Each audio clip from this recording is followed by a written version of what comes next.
তো welcome back to my YouTube channel glow with সঞ্চিতাতে। আজকে তোমাদের সাথে আমি একটা everyday makeup no foundation makeup share করছি। তো চলো দেখতে থাকো ভিডিওটা, আশা করছি খুব ভালো লাগবে। চলো লেটস গেট স্টার্টেড। তো প্রথমেই তোমরা একটা নিয়ে নেবে একটা ময়শ্চারাইজার, যেটা তোমরা রেগুলার ইউজ করো, যেটা যার স্কিনে ইউজ হয়। তো ওই একটা নিয়ে নেবে ময়শ্চারাইজার, তারপরে লাগাবে কিন্তু সানস্ক্রিন।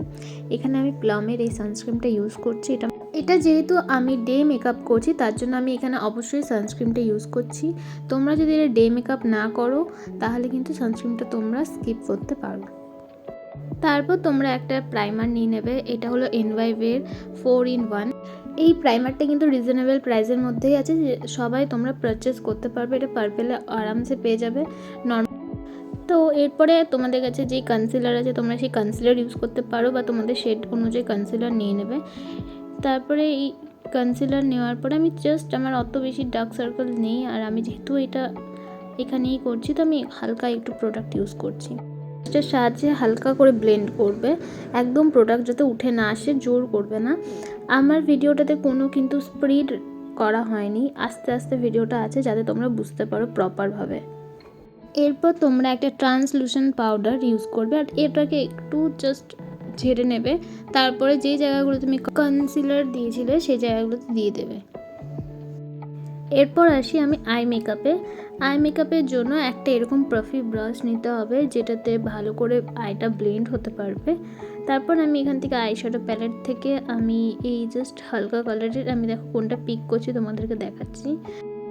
এটাকেও তোমাকে যত আস্তে আস্তে পারবে ব্লেন্ড করতে হবে, ব্লেন্ড করলেই কিন্তু ভালো মেকআপের স্মুথনেসটা আসবে।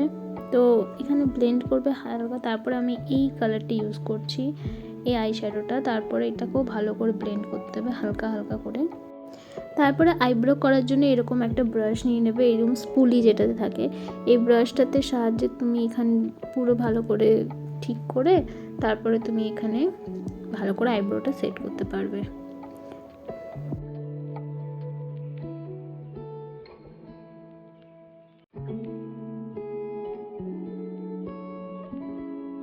আমি এই আইলাইনারটা ইউজ করছি, এটা NYX আইলাইনার। এই আইলাইনারটাও ভীষণ ভালো। এখানে খোলার পরে যে এক্সট্রাটা লেগে থাকবে সেটা কিন্তু ভালো করে ঝেড়ে নিয়ে স্পুলিতে তারপরে ভালো করে আইলাইনারটা আস্তে আস্তে পরতে হবে। আমি অফ ক্যামেরাতেই পরেছিলাম। তারপরে একটা মাস্কারা নিয়ে নেবে।